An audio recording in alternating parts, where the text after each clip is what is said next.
A whispered argument echoes through Buckingham Palace. Queen Camilla leans close to King Charles, her voice sharp, urging him to rethink the future. At stake? Prince William, the heir everyone assumes will be king? Is Camilla really pushing Charles? To sideline his own son? Why would she risk it? Today, we're unraveling this explosive royal drama, the truth behind the rumors, and what it means for the crown. Buckle up. This is a bombshell you won't forget. Let's dive in.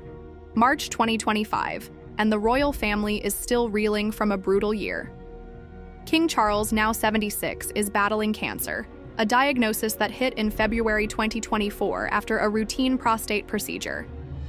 He's been open about it, pushing through treatments while keeping up appearances, visiting cancer centers, shaking hands in Rome, even joking with the Pope. But whispers are swirling, darker than ever. The latest? That Camilla, Queen Consort, is maneuvering to block William as Charles's heir. It's a claim so wild it sounds like fiction, but it's gaining traction online, from X posts to tabloid headlines. Could there be any truth to it? Or is this just another storm in the royal teacup? First, the basics.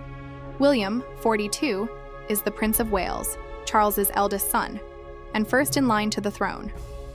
He's been groomed for kingship since birth. Briefings, state visits, even a stint in the RAF. He's married to Catherine, father to George, Charlotte, and Louis, and runs his Earthshot Prize, a global climate initiative. The public loves him, or at least trusts him to keep the monarchy steady.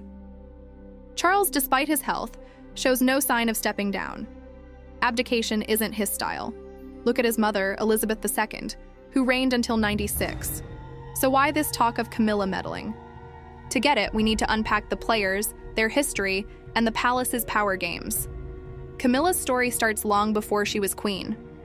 Born Camilla Shand in 1947, she met Charles in 1970 at a polo match. Sparks flew, but she wasn't royal. Marriage material, too earthy, not aristocratic enough for the old guard. Charles joined the Navy, Camilla married Andrew Parker Bowles in 1973, and Charles wed Diana Spencer in 1981. But Charles and Camilla never fully let go. Their affair, reignited in the 1980s, became a public scandal. Diana's "three of us in this marriage" line cut deep. By 1996, Charles and Diana were divorced.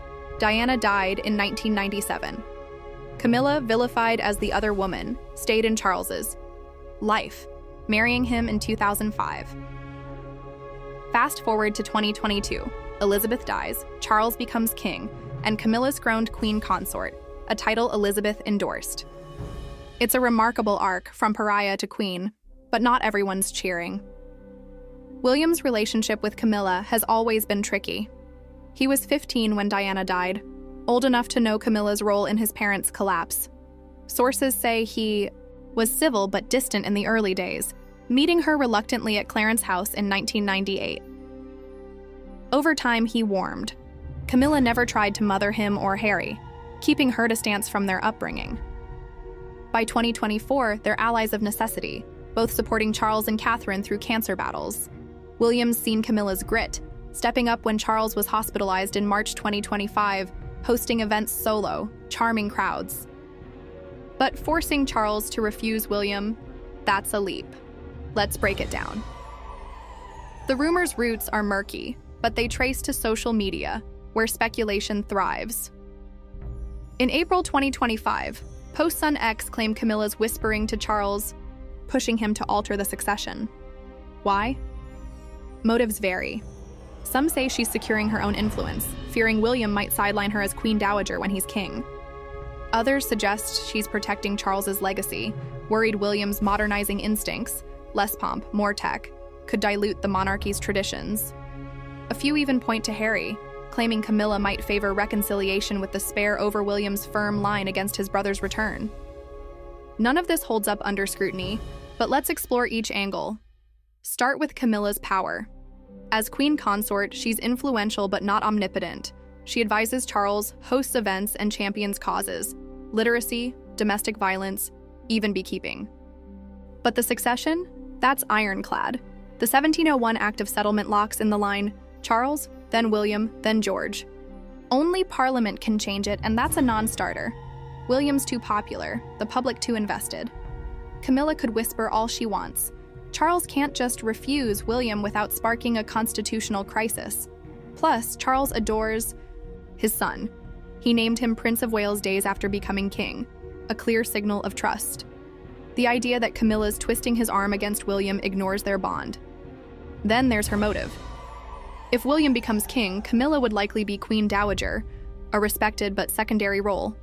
She'd keep her charities, her Wiltshire home, maybe a palace apartment.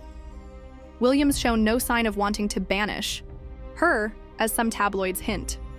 Their public interactions, joint appearances at Ascot, shared laughs at garden parties, suggest mutual respect.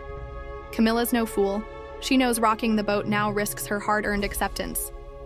After decades as the villain, she's finally liked, even admired. Why jeopardize that to block William, who's inevitable anyway? The Harry angle is juicier, but flimsier. Harry and Camilla aren't close. His memoir spare calls her dangerous, accusing her of leaking stories to boost her image. He and William both urged Charles not to marry her in 2005, fearing she'd stir controversy. Reconciliation with Harry is a stretch. Camilla's reportedly wary of him and Meghan, especially after their Netflix jabs. If anything, she'd back William's hardline stance, keep Harry at a distance, titles intact but no royal role. The idea that she'd push Harry as heir over William is pure fan fiction. Harry's fifth in line, living in California, out of the game. So where's this coming from? The palace's secrecy doesn't help. Charles's cancer treatment, ongoing since 2024, breeds uncertainty. His brief hospitalization in March 2025 for treatment side effects sparked a flurry of rumors when William was told late, fueling talk of family rifts. Camilla's high profile during Charles's recovery, she led a D-Day event, hosted a literacy gala, makes her an easy target. To some, her visibility looks like a power grab, especially with William and Catherine pacing themselves post-2024's health scares. Catherine's cancer-free but cautious, focusing on kids and select engagements. William's juggling Earthshot, homelessness campaigns and dad duties. Camilla's prominence fills a gap, but it's read as ambition by skeptics. History plays a part, too. Stepmothers in royal tales, think Cinderella, rarely get good press. Camilla's past as Charles's mistress fuels distrust. Posts online recycle old wounds. She broke Diana's marriage.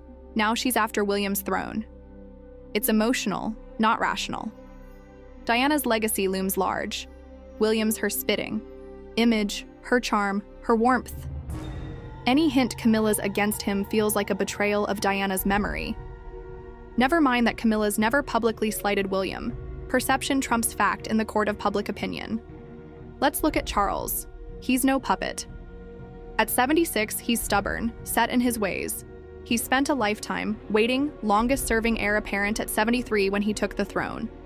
He's not about to rewrite the succession for Camilla or anyone. His reign's about legacy, environment, arts, a leaner monarchy.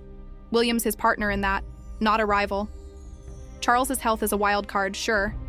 If he weakens, regency talks might surface. William stepping in as interim leader. But that's procedural, not Camilla pulling strings. Charles trusts William. He's said it publicly, praising his bold ideas at a 2024 climate summit. William's not sitting idle either. He's building his own power base. In April 2025, he swaps lawyers, ditching Charles's firm for Mishcon de Rea, Diana's old team. It's a quiet flex, less reliance on the palace machine.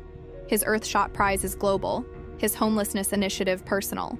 He's modernizing on his terms, less tied to Charles's traditionalism. If Camilla were pushing against him, William's got the clout to push back. He's not just heir, he's the future, and he knows it. The public's on his side too. Polls show he's among the most trusted royals, neck and neck with Catherine. Camilla's own moves don't scream conspiracy.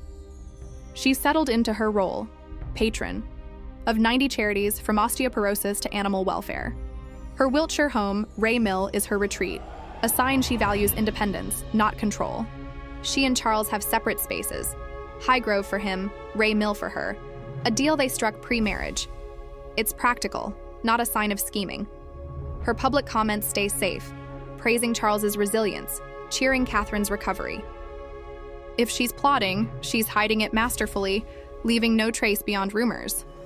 The palace's PR machine fuels the fire, though. Its never explain mantra leaves gaps for speculation. When Charles was hospitalized, the vague side effects line invited questions.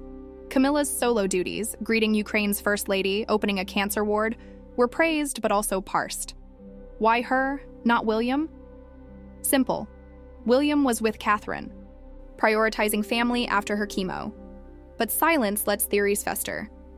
The palace learned this in 2024, when Catherine's absence sparked. Where is Kate? Madness.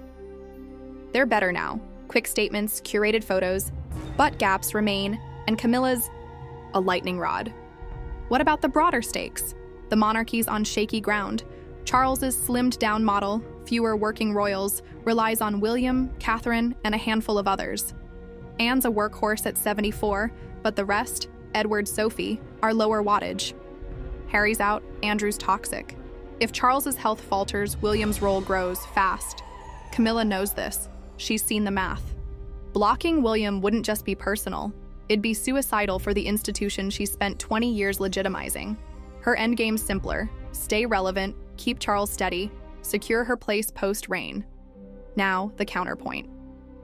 Could Camilla have influence we don't see? She's close to Charles, his confidant, through decades of drama. If anyone could sway him, it's her. Maybe she's not forcing, but nudging, say urging Charles to delay handing off duties, preserving her own status. William's independence, like his lawyer switch, might irk her. She's old school, loyal to Charles's vision. But nudging isn't refusing an heir. It's palace politics, not a coup. Charles listens to Camilla, but he's king, not her pawn. William's too entrenched. Public support, global profile, 3 heirs of his own. The rumors real fuel isomotion. Camilla's past, Diana's pain, the 1990s scandals, makes her a villain twosome forever. William's Diana's son, her legacy. Any hint of friction feels like history repeating. But facts don't bend to feelings. Succession's set, William's next, and Camilla's role, however big, ends when Charles does. She'd be Queen Dowager, maybe a counselor, but not a kingmaker. Parliament, not Charles, holds the keys, and they're not turning against William. As April 2025 unfolds, the noise grows. Charles is back at work, frail but defiant, planting trees in Scotland. Camilla's beside him, smiling, steady. William's in London, launching a housing project, Catherine at his side. The family's united, on paper. Button line, the whispers don't stop. Is Camilla really content? Does William trust her? And what happens if Charles's next health scare hits harder? Forcing choices no one's ready for?